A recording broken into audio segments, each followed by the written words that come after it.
कार्यक्रम के सह प्रायोजक हैं। देश की सुरक्षा जवानों के हाथ, धान की सुरक्षा नॉमिनी गोल्ड के साथ। अन्नदाता, अन्नदाता,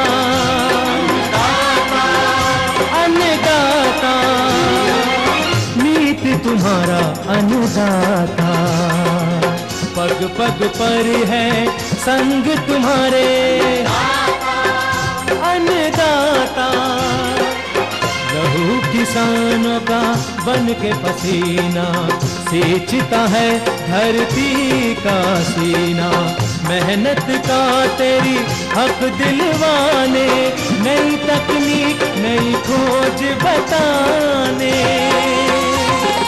पशुधन को गुणवान बनाना, पौध सुरक्षा को सिखलाना, खेती के सब गुर समझाने, भारत का सरताज बनाने।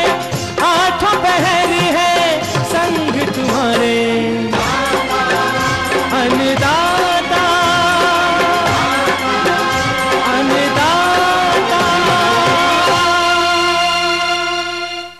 नमस्कार, मैं कात्यायनी चतुर्वेदी आप सभी दर्शकों का अन्नदाता कार्यक्रम में बहुत स्वागत करती हूं। हर रोज की तरह कार्यक्रम में हम लेकर आते हैं खेती बाड़ी से जुड़ी हुई बहुत सारी लाभकारी जानकारियां।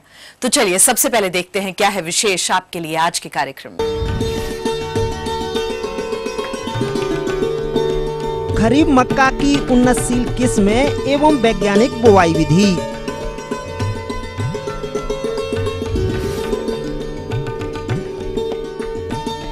मूंग की उन्नतशील प्रजातियां एवं बुवाई तकनीक पर जानकारी।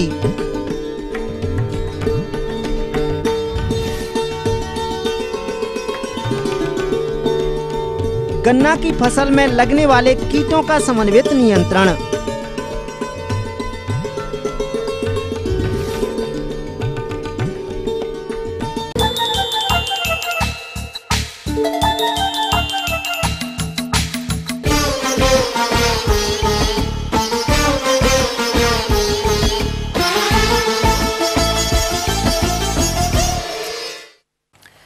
खरीफ मौसम में खाद्यान्न फसलों के अंतर्गत हमारे जो किसान मक्का की खेती करने जा रहे हैं वो फसल से अधिक उपज लेने के लिए इसकी बुआई वैज्ञानिक संस्तुतियों को ध्यान में रखकर करें। तो खरीफ मक्का की उन्नत किस्म व बुआई तकनीकी की जानकारी दे रहे हैं कृषि विज्ञान केंद्र नीमच के कार्यक्रम समन्वयक डॉक्टर सीपी पचौरी। किसान भाइयों, जैसे कि मक्का की खेती जो है बहुतायत से की जाती है। मक्का की खेती करने के लिए कुछ विशेष बातों का ध्यान रखें तो किसान भाई बहुत अच्छा उत्पादन प्राप्त कर सकते हैं। सर्वप्रथम किसान भाइयों को खेत की जुताई से ध्यान रखना है। खेत की अच्छी जुताई करके उसमें बुआई करना है। इसके लिए गर्मी की गहरी जुताई किसान भाई सर्वप्रथम करें। उसके बाद में एक आध बार उसमें कल्टी चला लें। कल्टी चलाने के बाद में खेत जब समतल हो जाए तो और जब पर्याप्त नमी हो उस समय खेत में उसकी मक्का की बुआई करनी है। जहाँ तक खरीफ मक्का की उन्नतशील किस्मों की बात है तो उन्नत किस्में इस प्रकार से हैं।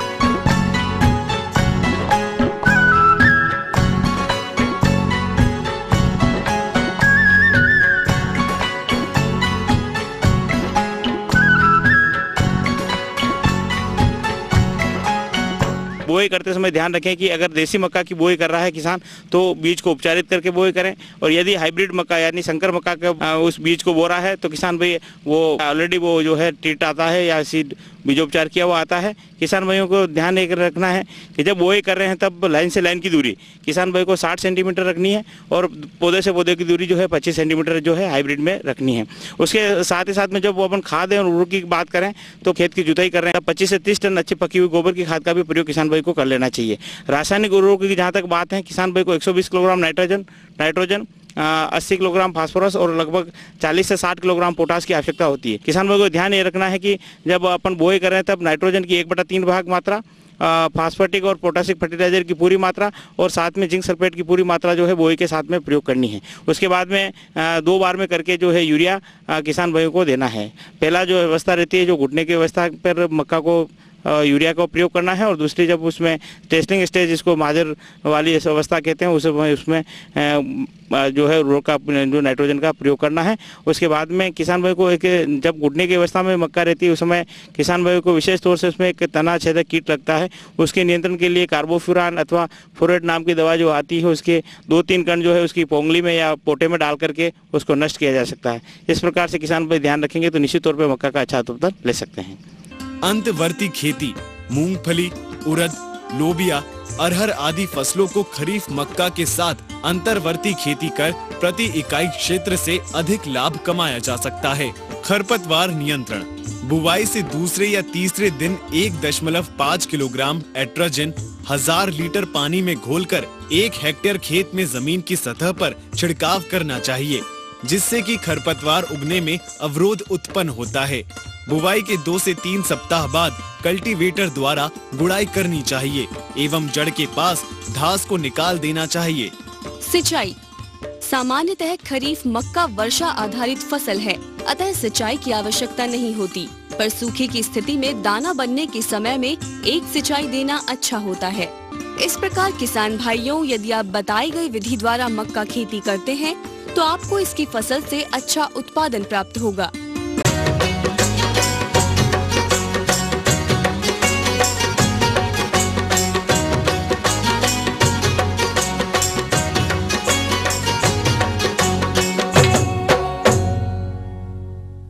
पत्तेदार सब्जियों में पालक की खेती कम लागत एवं कम समय में अधिक लाभ देने वाली होती है।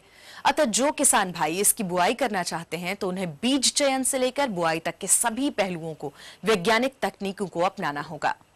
किसान भाइयों, पालक की खेती हमारे प्रदेश में, हमारे देश में बड़े पैमाने पर होती है। किसान भाइयों, इस पालक में जो है खनिज लवण, विटामिन्स, अन्य पोषक तत्व जो है बहुत मात्रा में पाए जाते हैं। किसान भाइयों, इसकी खेती के लिए मुख्य बिंदु क्या आपको करने होंगे, इसमें हम आपको बताना चाहेंगे।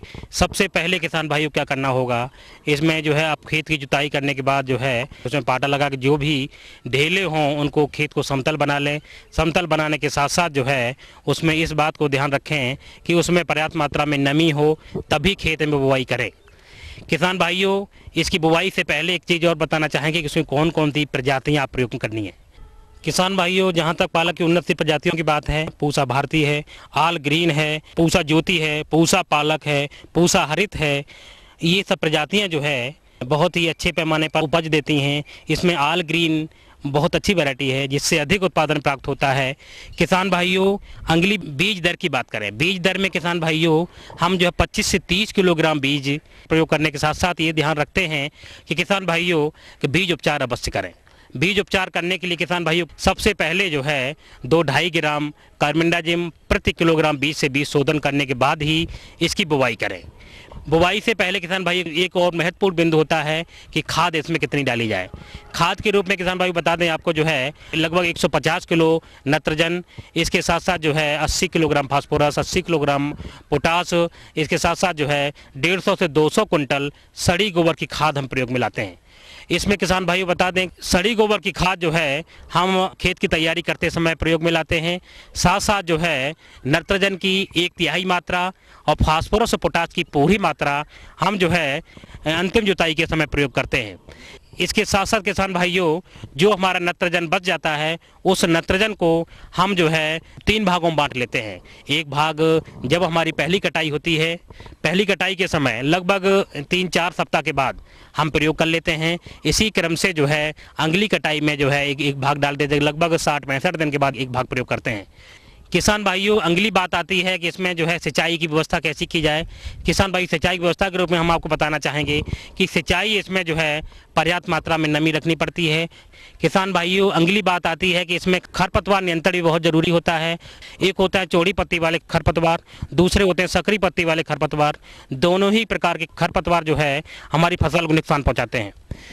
ये दोनों ही तरीके खरपतवार नियंत्रण के लिए क्या करेंगे, हम हल्की पुड़की जो है खुरपी की सहायता से निकाई गुड़ाई कर लें, उससे कि हमारी मिट्टी भुरभुरी बन जाएगी और जो है वायु संचार उसका ठीक ठाक हो जाएगा और वो आपकी मिट्टी की उर्वरता बढ़ जाती है और हमारी फसल अच्छी क्वालिटी की हो जाती है। तो ये थी कुछ उपयोगी जानकारियां। अब लेते हैं एक छोटा सा ब्रेक, जल्द होंगे हाजिर और कार्यक्रम में आगे है महत्वपूर्ण जानकारियां। बने रहिए हमारे साथ।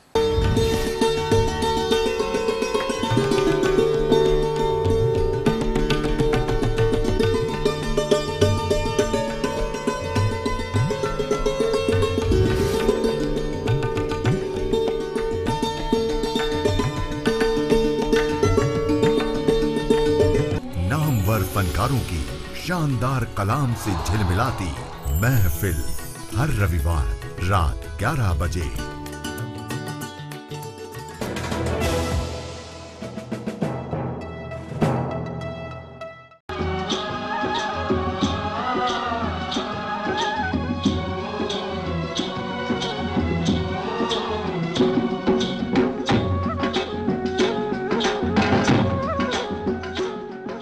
ब्रेक के बाद आप सभी दर्शकों का एक बार फिर से बहुत स्वागत है अन्नदाता कार्यक्रम में। बढ़ते हैं अपनी अगली प्रस्तुति की ओर।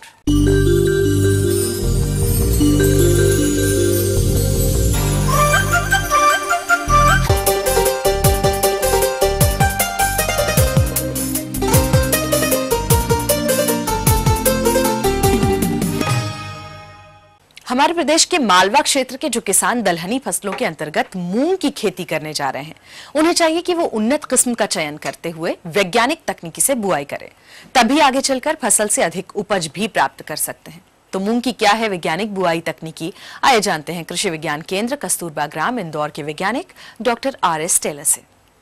साथियों, जिन किसान भाइयों की मूंग की खेती करना है तो सबसे महत्वपूर्ण यह है कि हम मूंग की जो फसल है उसकी किस्मों का हम चुनाव करें और उसमें से कुछ किस्में जो हमारे किसान भाई इस मौसम में उपयोग में ला सकते हैं, उसमें एक बहुत अच्छी किस्म है K851 K851। इस किस्म का उपयोग हम कर सकते हैं। इसके साथ ही जवाहर मूंग 3 नामक किस्म भी हमारे पास में उपलब्ध है, उसका भी हम खरीफ के मौसम में उपयोग में ला सकते हैं। इसके साथ ही HUM1 हम 1 नामक किस्म का उपयोग भी हम खरीफ के मौसम में मूंग की बुआई के लिए हम लोग कर सकते हैं। इसके साथ ही एक और बहुत अच्छी किस्म है पूसा विशाल। इस किस्म का उपयोग भी हम खरीफ के मौसम में मूंग की बुआई के लिए कर सकते हैं।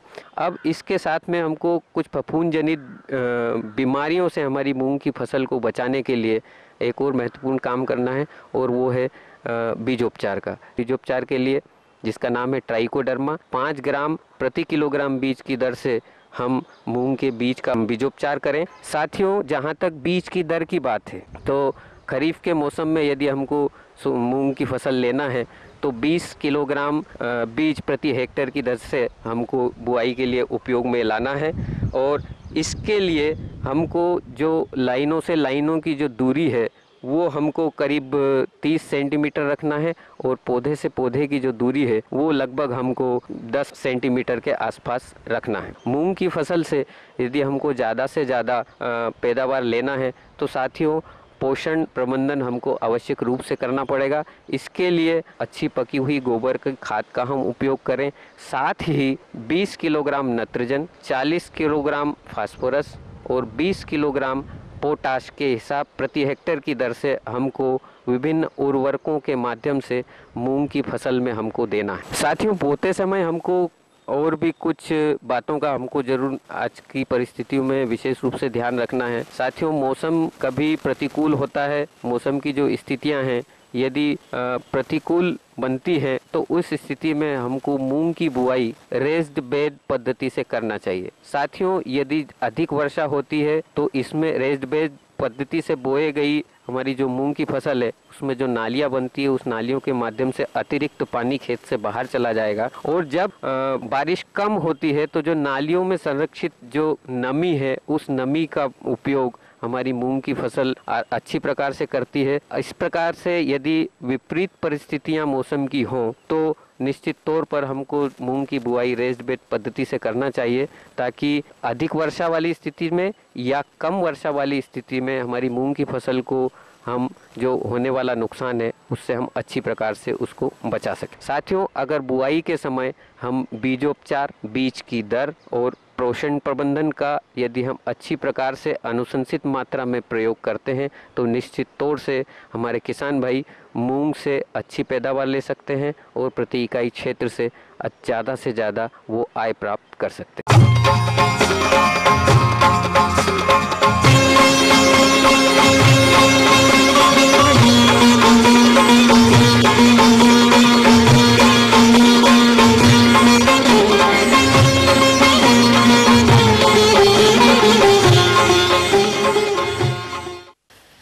पशुपालक भाइयों, दुधारू पशुओं में सींग रोधन करना आवश्यक होता है, क्योंकि कभी कभी देखने में आता है कि पशु आपस में झगड़ जाते हैं, जिस कारण सींग टूट जाती है और पशुओं में घाव भी हो जाते हैं। तो पशुओं में सींग रोधन कब और कैसे करें, इसकी जानकारी दे रहे हैं एक पशु वैज्ञानिक रामजी गुप्ता। किसान भाइयों, सबसे बड़ी ज़रूरत ये आती है कि सींग रोधन आखिर क्यों। तो सबसे पहले आप ये जान लीजिए, सींग रोधन से एक तो जानवरों में जो हार्न कैंसर होने की संभावना रहती है यह पूरी तरह समाप्त हो जाता है। इसके अतिरिक्त लड़ाई के दौरान एक दूसरे को चोट नहीं लगती है। इसके अलावा पशु में जो इसके साथ साथ किसान भाइयों, आप जानवरों को कम जगह में ज़्यादा रख सकते हैं। और ये सींग रोधन जो होता है बड़ा आसान सा है। छोटा सा जो जानवर होता है, पैदा होने के 1 हफ्ते के अंदर आप उसके थोड़ा सा सर पे टच करिए, कहीं पर उसको छुइए, जहाँ पर आपको उसका कलिका सी दिखाई पड़े, महसूस हो, वहीं पर थोड़ा सा आप ब्लेड से हल्का सा जगह बना लीजिए। और उसके बाद कास्टिक पोटास का जो विलेन होता है, इस विलेन में रुई को आप भिगो लीजिए। और भिगोने के बाद उस रुई को धीरे धीरे करके आप उस पर रब करिए, मालिश कर दीजिए। मालिश करने के बाद आप देखेंगे थोड़ा सा हल्का सा लग रहा है कि खून सा आ जाएगा, और उस रुई को वहीं पर चिपका के आप छोड़ दीजिए। इसके बाद जैसे जैसे वो जो है घाव भरता जाएगा, वो अपने आप जो है रुई सूख करके झड़ जाएगी। तो ये छोटे जानवरों पर सींग रोधन हो। इसके अलावा किसान भाइयों, यदि आपको विलेन नहीं मिलता है तो कास्टिक पोटास की छड़ का भी आप इस्तेमाल कर सकते हैं। कास्टिक पोटास की छड़ का इस्तेमाल करने का तरीका ये रहता है कि आप जानवर का जहाँ पर बड है उसको थोड़ा सा स्पेस साफ़ कर लीजिए, और साफ़ करने के बाद कागज़ की सहायता से या उसके होल्डर की सहायता से कास्टिक पोटास की छड़ को अच्छी तरह पकड़ लीजिए। और पकड़ने के बाद जहाँ पर उसका बड है उसी पर रख करके थोड़ी देर जला दीजिए। जलाने के उपरांत क्या होता है कि उससे थोड़ा सा एक विलेन सा निकलेगा, लेकिन उससे जो है आपको अपने जानवर की आँख को बचाना है, क्योंकि यदि आँख में चला जाएगा तो जानवर के अंधे होने की संभावना बढ़ जाएगी। इसके अतिरिक्त किसान भाइयों, एक डिहार्नर आता है, ये इलेक्ट्रिक डिहार्नर होता है। और इसमें क्या करते हैं कि कास्टिक पोटास और या कास्टिक पोटास का जो विलेन है, इसकी जगह पर हम बड को उसी इलेक्ट्रिक डिहार्नर से जला देते हैं, और जड़ तक जलने के पश्चात फिर इसमें से सींग निकलने की संभावनाएं नगण्य हो जाती हैं। लेकिन होता क्या है कि अगर इसमें जरा सी चूक हो गई, क्योंकि अगर थोड़ा पूरी तरह से इसमें जानवर के अगर जड़ तक नहीं जला है, अगर किनारे से भी तो सींग निकल जाता है। ये इसका सबसे बड़ा नुकसान होता है। लेकिन अगर किसी अच्छे टेक्नीशियन से आप कराते हैं तो निश्चित रूप से आपको जो है सींग रोधन में सफलता मिलेगी। आपने कहीं बड़ा जानवर खरीदा, अब उसमें सींग रोधन कैसे करें? तो उसके सींग रोधन के लिए ये है कि आप या तो उसको आरी से काटें, या एक आता है इलस्ट्रेटर, ये एक रबड़ का मोटा सा छल्ला होता है, इसका आप इस्तेमाल कर सकते हैं। और ये आप जो कार्य करेंगे वो किसी टेक्नीशियन की ही मदद से करेंगे। इसमें क्या करते हैं कि जो जानवर जिसका सींग रोधन करना है, बड़ा जानवर है, उसके सींग पर एक जो है बड़ा सा हम टाइट सा छल्ला चढ़ा देते हैं, और ये छल्ला जो है वो सींग में पोषक तत्वों की आपूर्ति को रोक देता है। और इसके रोकने से क्या होता है कि सींग थोड़े दिन में जो है सूख जाता है, और सूखने के उपरांत आप इसको काट करके अलग कर सकते हैं। किसान भाइयों, इस तरह अगर आप बताए उपायों से सींग रोधन अपने जानवर का करते हैं तो निश्चित रूप से आपके जानवर की सुंदरता बढ़ेगी। साथ ही साथ आप कम जगह में अपने ज़्यादा जानवर रख सकते हैं, और इसके अलावा लड़ाई के दौरान एक दूसरे को चोट लगने की संभावनाएं कम हो जाएंगी। आगे और भी कुछ रोचक जानकारियां हैं, पर यहाँ रुकेंगे एक छोटे से कमर्शियल ब्रेक के लिए। जल्द होंगे हाजिर।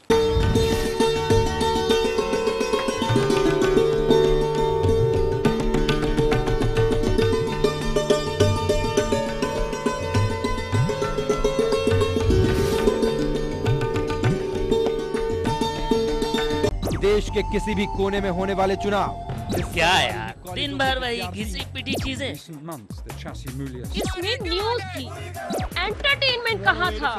बासी हो गया बॉस, पका डाला। क्या हुआ, ऊब गए? तो हो जाइए रिफ्रेश। लीजिए जायका मनोरंजन के सभी रसों का, वो भी चटपटे और मजेदार अंदाज में। मिर्च मसाला।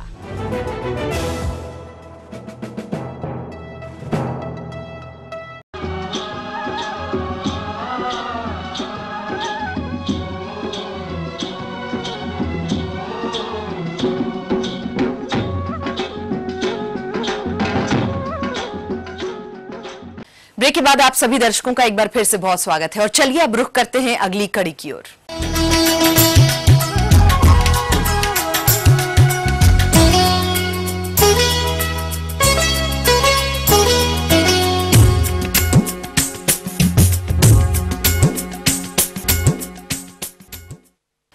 बरसात का मौसम प्रारंभ हो गया है और प्रदेश के जिन किसानों ने गन्ने की फसल लगाई है उनमें ऐसे विभिन्न कीटों का प्रकोप देखने में आता है। तो कैसे करें इन कीटों पर नियंत्रण, आइए जानते हैं जबलपुर के एक वैज्ञानिक डॉक्टर विजय अग्रवाल से। गन्ना आप लोगों ने लगाया होगा, जनवरी फरवरी में लगाया होगा, जो कि अब लगभग 4-5 महीने का हो गया होगा। शुगर के जो गन्ना है सबसे मुख्य रूप से इसमें गन्ने में एक तो पायरिल्ला पर्पुसिला जिसको हम कहते हैं गन्ने में लगता है, और रस चूसक ये भी है, तो बहुत ज़्यादा नुकसान इसमें करता है और क्योंकि फसल बड़ी हो जाती है, अंदर घुस नहीं पाते हैं, छिड़का बड़ा मुश्किल हो जाता है। इसीलिए हम कोशिश करें कि जो समन्वित या जैविक पद्धति अपनाएं। तो जैविक पद्धति में बहुत अच्छा नियंत्रण इसका होता है। एक परजीवी कीट होता है, पायरिल्ला कीट के अंडा परजीवी टेट्रास्टिक पायरिल्ली के अंडों को काटकर पूरे खेत में फैलाएं। माह में पायरिल्ला के शिशु एवं वयस्क के परजीवी मेलेनेल्यूका के 8 से 10 लाख अंडे या 8 से 10 हजार संख्या प्रति हेक्टेयर के हिसाब से प्रकोपित फसल पर छोड़ें। इन अंडों को एक पत्तियों में जोड़ लगा देंगे, स्टेपलर की सहायता से पत्तियों में इसमें लगा देंगे। और ये जो पायरिल्ला नाम का जो कीट है जिसमें सबसे नुकसान करता है, सीधे सीधे अंडों को खा जाता है। यानी एक पैरासाइट है ये, तो अंडे यदि हम नष्ट कर दें तो आगे इनके जो जीवन चक्र है वो वहीं ख़त्म हो जाएगा। दूसरा बहुत अच्छा एक उपाय है प्रकाश प्रपंच का उपयोग, क्योंकि देखा गया है कि ये जो पायरिल्ला कीट है प्रकाश प्रपंच की तरफ भी बहुत अत्यधिक आकर्षित होता है। और शाम के टाइम यदि हम 3-4 घंटे सुबह शाम से 6 बजे से 10 बजे तक भी यदि लाइट हमारी उसमें लगी रहे प्रकाश प्रपंच में, तो बहुत ही ज़्यादा नियंत्रण होता है। पूरा लाइट ट्रैप जो प्रकाश प्रपंच है इन कीड़ों से भर जाता है। इसलिए प्रकाश प्रपंच का उपयोग भी अत्यंत सफल इसमें सिद्ध साबित हुआ है। और सबसे आखिर में यदि दवाइयों का प्रयोग करना है तो सबसे पहले जो दूसरी दवाइयाँ घातक रासायनिक दवाइयों की जगह, जैसे कि नीम का तेल बाज़ार में आसानी से उपलब्ध हो जाता है, तो 5 ml नीम का तेल 1 लीटर पानी के हिसाब से, और थोड़ा सा उसमें हम साबुन मिला लें ताकि जो तेल अच्छे से मिल जाए। या तो शैम्पू का एक पाउच कोई भी डाल दें उसमें, 15 लीटर वाले में 1 पाउच काफ़ी होता है, जिससे वो तेल जो है आसानी से पानी में अच्छा घोल बना ले और उसका छिड़काव करें। यदि इन सब प्रयास करने के बावजूद यदि हमको लगता है कि बहुत ज़्यादा कीड़े लग गए हैं, यानी बहुत नुकसान कर रहे हैं, तो हम अंतिम विकल्प के रूप में रासायनिक जो हानिकारक चूँकि रहते हैं इसलिए उनको अंतिम विकल्प के रूप में देखें तो उसमें इसको दैहिक कीटनाशी कहते हैं।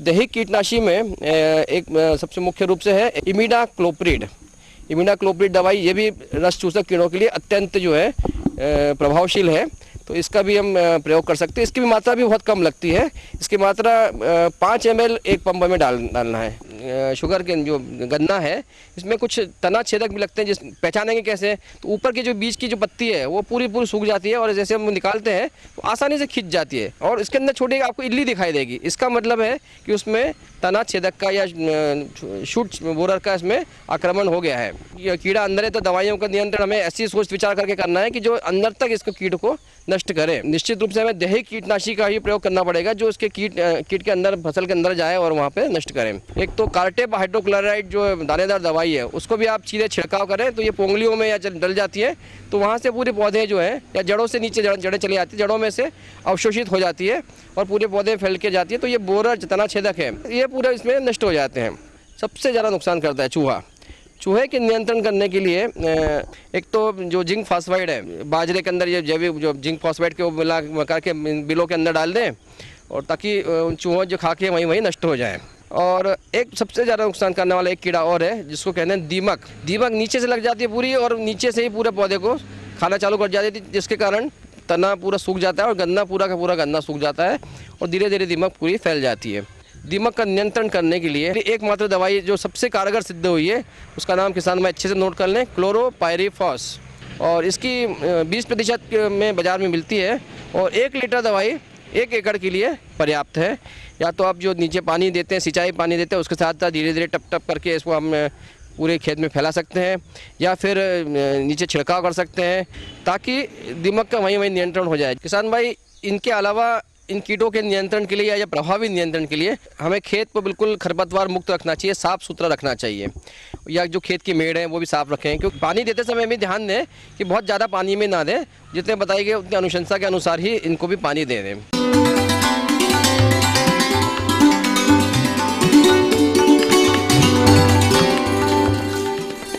अन्नदाता हेल्पलाइन निशुल्क फोन संपर्क सेवा के माध्यम से आपके द्वारा पूछे गए प्रश्नों में से 1 या 2 महत्वपूर्ण प्रश्नों को हम अपने कार्यक्रम में शामिल। आज हमने जिस प्रश्न को कार्यक्रम में शामिल किया है उसे पूछा है ग्राम परियट जिला जबलपुर के बकरी पालक दिनेश गडरिया ने। यह बकरियों में होने वाले PPR तथा खुर एवं मुंह पका रोग के नियंत्रण के बारे में जानकारी चाहते हैं। तो दिनेश गडरिया जी, आपकी जानकारी हेतु प्रस्तुत है कार्यक्रम का यह अंश। पहले तो हम ये जानकारी दे दें किसान भाइयों को, प्रमुख बीमारी जो है वो PPR है।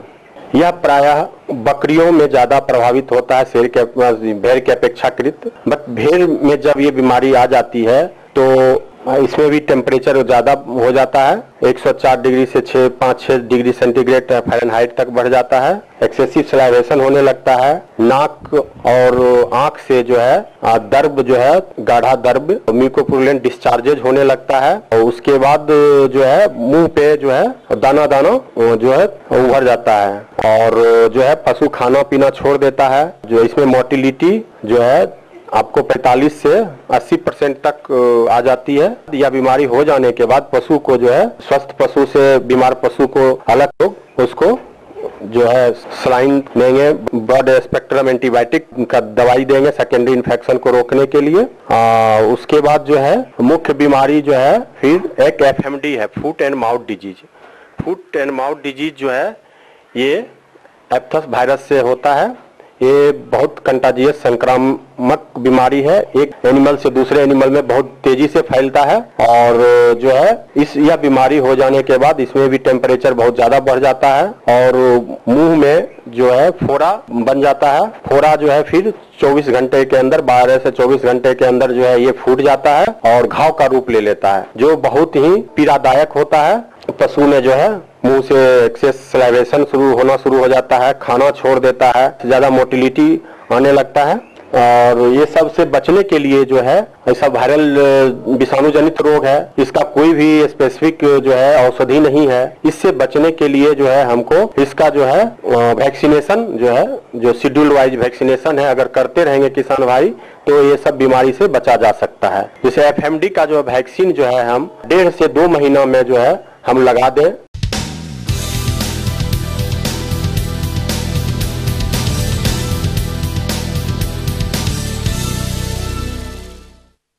राज्य की विभिन्न मंडियों में कृषि उत्पादों के चढ़ते उतरते बाजार भाव की संक्षिप्त जानकारी इस प्रकार है।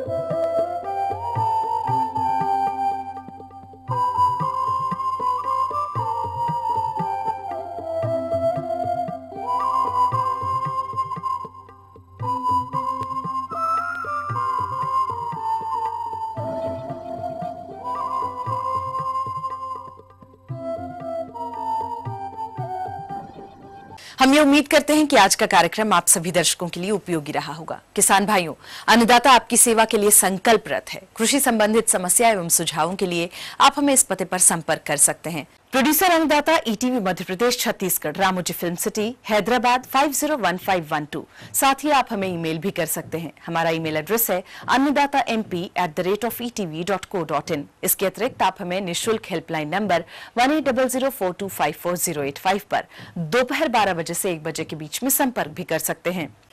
तो चलिए अब आपको दिखाते हैं कल दिखाए जाने वाले कार्यक्रम की मुख्य झलकियां।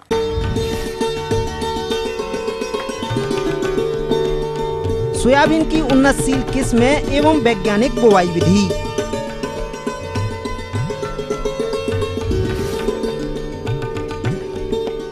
और फिलहाल अन्नदाता की पूरी टीम को दीजिए इजाजत। कल फिर इसी समय आपसे मुलाकात होगी कृषि संबंधित कुछ और रोचक जानकारियों के साथ। तब तक के लिए नमस्कार।